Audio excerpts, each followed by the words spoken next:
This week, rumors about Chandler quitting MrBeast have started circulating. The you-know-what virus has started spreading to countries outside of Africa for the first time. The Cybertruck is actually going to war. We found out that this worker tests 10,000 vapes a day by mouth. And the Doomsday fish has struck yet again. All of that and more. Subscribe to Send Me to North Korea, like the video to avoid a biblical whipping, and let's get cracking.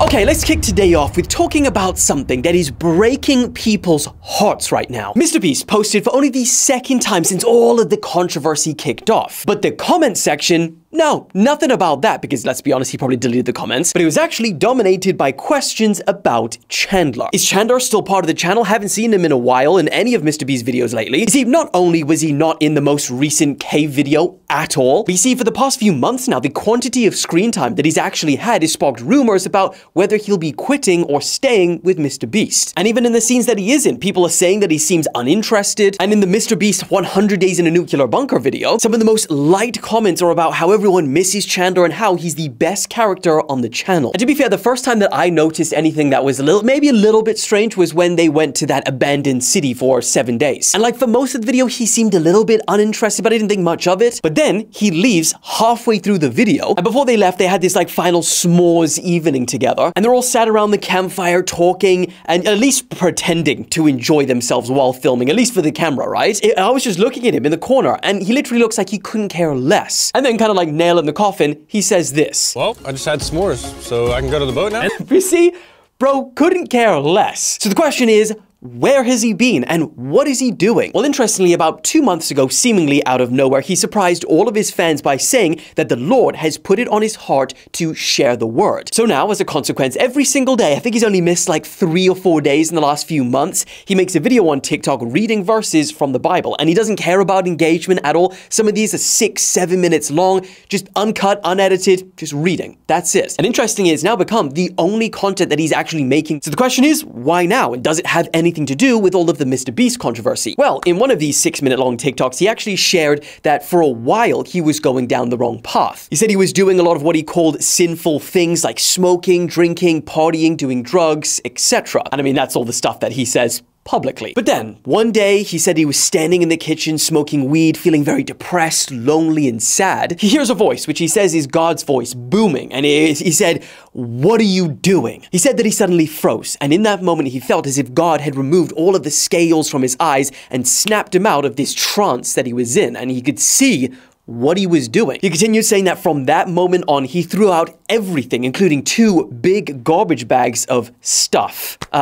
Stuff, you know? So, can't say it. He said he stopped doing drugs, he got baptized, and now he said that he's trying to help people who struggle with the same sort of stuff that he was struggling with by making these videos. So, I mean, honestly, it seems like, you know, we hear a lot of people that get a lot of money, a lot of fame really young, and yet they go off the rails, kind of like he was going, like he said. So for him to be able to recognize that and turn it around before it's too late, W. Chandler, honestly. And here's the thing, while this does come at the same time he's appearing less in MrBeast videos, he's never publicly said that these two things have anything to do with each other or that he has any intention of leaving MrBeast. As of right now, all that we can speculate is that he seems that he was in a bad place, and his recovery process probably just includes lifestyle changes that don't coincide with really long stints of filming away from his home and his wife. And you know, since talking about all of this on my TikTok, some of the most liked comments were, if Chandler leaves, I leave. Chandler's aura is unmatched. And if Chandler leaves, it's game over. So the question is, what do you guys think? Are we just going to be seeing more of the same sort of thing where Chandler only has a couple seconds in the scenes?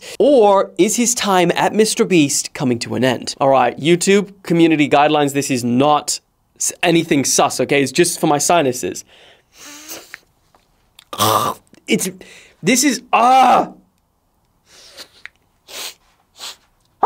But honestly, it feels like you're spraying acid into your head, and it's so powerful.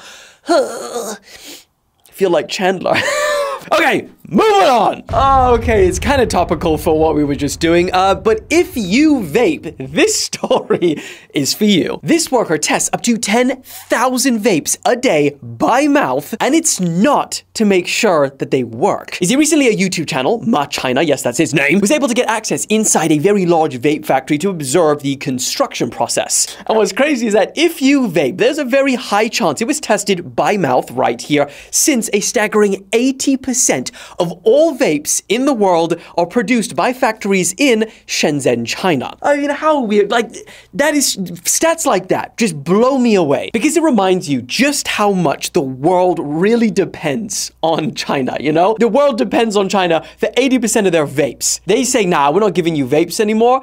You know how many people would just be cooked overnight because they've got nicotine addictions? Anyway, that aside, the first surprising observation when you look at all of this is how much of the vapes are actually constructed by human hands and not by robots. The reason being is that there are so many variations of vapes, all different shapes and sizes, and so because of that, each one will require their own custom tooling. So assembling them by hand, because humans are more versatile, is just more efficient and cost effective. I mean, I'd love to know what these people are being, you know, paid, since they are cheaper than robots, but I mean, that would take us down a very dark rabbit hole. Let's move on. Now, the second interesting, if you could call it that, observation is that they have one person in the assembly line whose only job is to smoke them.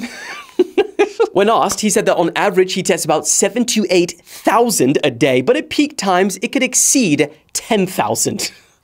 Brother's only job is just to get cooked every single day. Oh, and he also said that when he clocks off of work, despite the 10,000 puffs, he continues smoking on his vape. So he must be holding world records for nicotine consumption. And I mean, you don't even need to inhale it to consume that nicotine. You can absorb it in your mouth. Oh, and I mean, saying that, I don't know if you guys have ever had those, like, what are they called? Like lip pillows, nicotine pouches? But my brother bought some for some reason, and he is like, oh, try this. I put it in there for, honestly, about 5 minutes, and I don't think I've ever felt more shaky and sick, and that rocked me for like 2 days. It was horrendous. This stuff will make you a goddamn sexual tyrannosaurus, just like me. And maybe for those who have like a nicotine tolerance, it wouldn't be that bad, but puffing 10,000 of these a day, how does anyone survive that? Anyway, yeah, what he does is basically, it's not even to test if they work. That's what this step is for. They place it on and it puffs out. Yeah, we know it works. His job is to make sure that each vape tastes the exact same. So if they're too sweet, they're too bitter, blah, blah, blah, then, you know, they take them out the line. So brother is like a skilled vape taster. And for everyone thinking that you've locked lips with a Chinese factory worker, don't worry, because they also say in here that there is another sterilization process that they take before they ship it out to you. So I guess now you know the interesting process of how vapes are constructed and tested. Moving on. Okay, this next one is pretty hilarious because we also just found out in the last couple of days that the Cybertruck will be used for literal war soon. Is this supposed to be just like a nice fancy car? No. War. And I mean, side note, before I even talk about this, I want you guys to pay attention to the edits in this scene, because Alex sent me them and he hand edited all of it. I don't even know how he did it. When I saw it, I was like, what the hell? And fun fact, this could be the only footage that exists out there in the world of a Cybertruck fighting with a tank with someone on top. That's gonna be me, I think, in this edit. We'll see. I don't know how he's gonna edit it, but...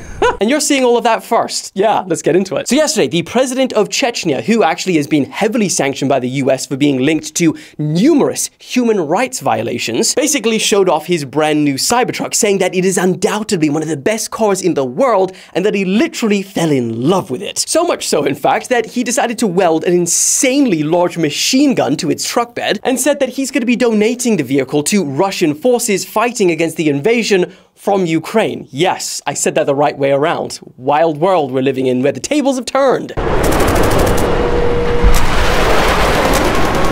mean, come on. Just imagine you're on the front lines of the war and you see this fancy car riding around with a machine gun shooting at you. I mean, all you'd think right before you die, you think, yeah, this is what I knew life would be like in 2024.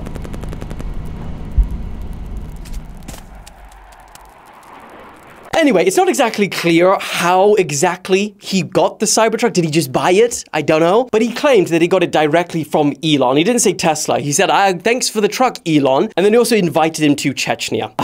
So the question is, would the Cybertruck be good in a war, or would it just like run out of battery in the most crucial, life-threatening moments? All right, moving on. Okay, this next story is weird, to say the least. A pharmaceutical company that is trialing a groundbreaking age reversal pill had such good results that the local news station wanted to do a story on them. But before they could even publish the video, their chairman and CEO died. Yeah. Here we go again. You see, 6 months ago, this 12-year-old German Shepherd was near death. He had terminal cancer, was operated on, and his prognosis wasn't looking good. She heard that an age reversal trial was being conducted on dogs, so she asked if Zeus could be a part of it, due to him just probably gonna die anyway, right? Now this medication, this pill that they are testing on, is basically, its aim is to lengthen the telomere caps on human stem cells. This is because, you know, as part of the aging process, our telomeres shorten, which increases the chances of age-related diseases and ultimately death. If you can increase telomeres, you can reproduce stem cells and keep repairing things so that you can get literally younger. They even went as far as saying that in their drug's preclinical data from previous in vitro human cell studies, it showed that the medication lengthened the telomeres by almost 200%. Zeus was granted access to the medication in April, and his caretaker said that she saw results almost immediately. He's doing marvelously. He goes out to our pool and he swims and he has fun and he plays with the tennis ball. A recent scan showed that the cancer in Zeus's body had been completely removed, and the results were so remarkable that this caretaker asked for more of this medication to give to another dog. And this one couldn't walk because it had arthritis, right? Couldn't walk. Last week, she said that it now runs and gallops again. Pretty unheard of. But then, right at the end of their report, they hit us with this. And we are sad to report that since this interview was conducted, Dr. Christopher Chapman has recently passed away. On the company's website, they announced his passing, saying, out of respect and privacy for Dr. Chapman's family, details of the 71-year-old's passing will not be made available. And then they also added that to support the new chairman and CEO, 3 telomere directors have voluntarily resigned. So we're looking at a lot of new management here. And look, okay, I'm not saying that this is completely sus, because bro was 71 years old, which, you know, is not unheard of. And, you know, people resigning from companies is also not unheard of. But then again, you know, the timing of his death and, you know, the undisclosed nature of the cause, interesting. And then also, you know, a bunch of very senior directors voluntarily resigning. You know, like, I'm pretty sure when the director of, what was it, the Secret Service resigned, that was classed as voluntary as well. So that's what voluntary is in the corporate world. And, you know, I'm sure we shouldn't even look too far into it because, you know, the pharmaceutical industry has always been known for their upstanding values and their strict adherence to the rules, you know? Anyway, their work is still believed to be pushing forward, and human trials of this, it's going away from dogs, and they will start planning for mid-2025. So will an age reversal pill come in 2025? We may never know. Oh, and we also found out that a cure for cancer is also on the way through this major break. Oh, no, sorry. They died too.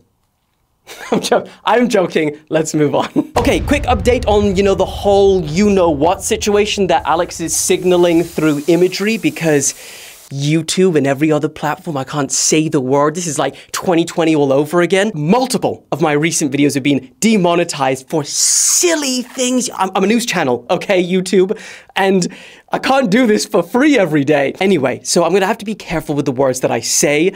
Bear with me. The anger that I have for that. Right, as we know right now, 3 countries outside of Africa have just reported cases of this new strain of... Sweden was the first to confirm that someone tested positive for that new, more deadly strain, saying that they got infected while in a part of Africa where there is a large outbreak. Remember that I'm mentioning Africa because that's where all of this is starting off, in the DRC. Then health officials in Pakistan, they said that a man had recently returned from not Africa, but Saudi Arabia was infected. They didn't disclose, you know, what strain this is, because remember there's 2. There's the more deadly one. So very much hoping this isn't... because if it didn't, if he had no history of returning from Africa, then we've got it outside, which would not be a good sign. And then also, today in the Philippines, they said that they've identified their first case in months. Again, they don't know whether it's or China also announced recently that they would begin screening people and goods entering the country for the next 6 months. So, in conclusion, yes, the WHO did recently class it as a global health emergency. No, I don't think it's at the point where we panic yet. It's only a couple of cases. But of course, if there's ever a time to panic, I don't know, I'll keep you guys updated. Let's move on swiftly.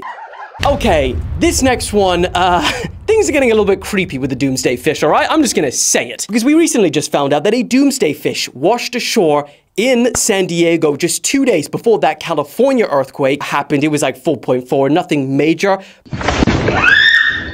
But it happened. So anyone that's familiar with the oarfish, the Doomsday fish, you're gonna be a little bit like, huh, interesting. For everyone that doesn't know, according to Japanese mythology, the oarfish, which, is rarely seen by humans since it swims at a very deep level of the ocean, 200 to 1,000 meters. Well, it's said, according to legend, that they will intentionally rise to the surface and beach themselves ahead of an impending earthquake, hence the name Doomsday fish. Now, these fears kind of ramped up during the 2011 Fukushima earthquake because, according to reports, dozens of these washed ashore in the 2 years preceding that catastrophe. Now, the first time I heard of this Doomsday fish was last year, July, when I made a video on it, when Doomsday divers, nope, not Doomsday divers, scuba divers, had a rare encounter with one of these oarfish that had mysterious holes in its body. So that was strange. Then, not long after that, Japan had that massive earthquake, if you remember that. And I was kind of like, they're quite far apart, so yeah, coincidence, probably, maybe. But then this happened, and it happened yet again, and I made another video, and now it's just like, ugh. But keep in mind, this is just merely a superstition and legend, because according to scientific evidence, there is no connection of them washing ashore and an earthquake.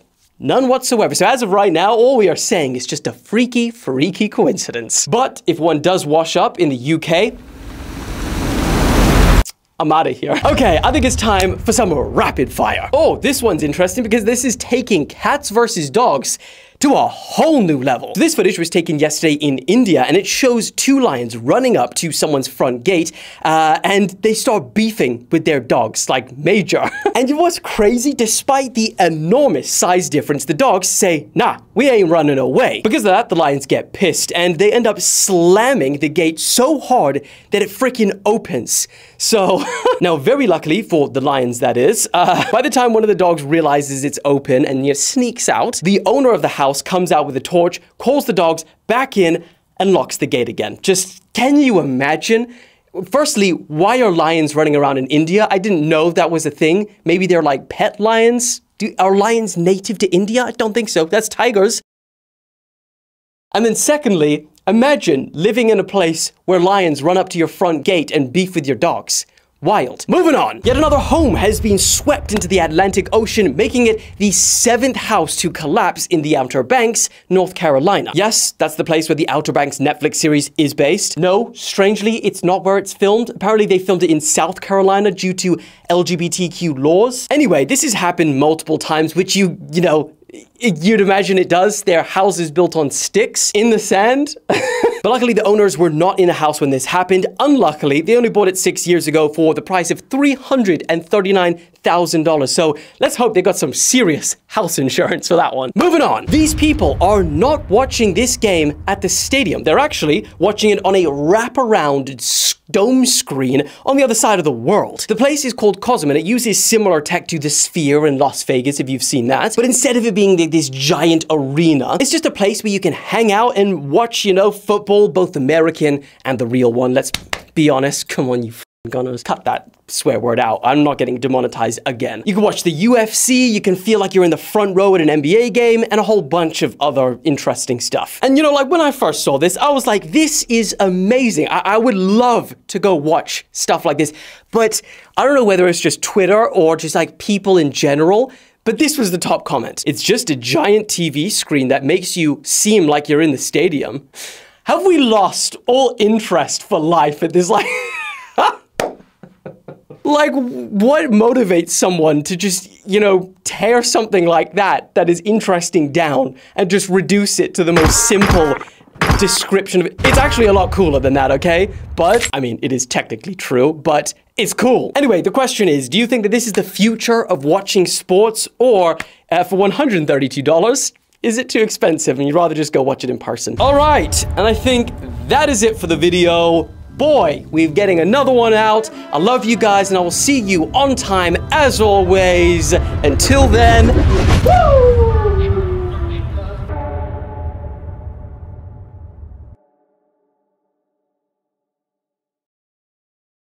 No fly this week, which is pretty impressive. Must have died. Ah! What the f are you looking at? Huh? Hey Siri. Call Maddie. I don't see anybody. F you to hell.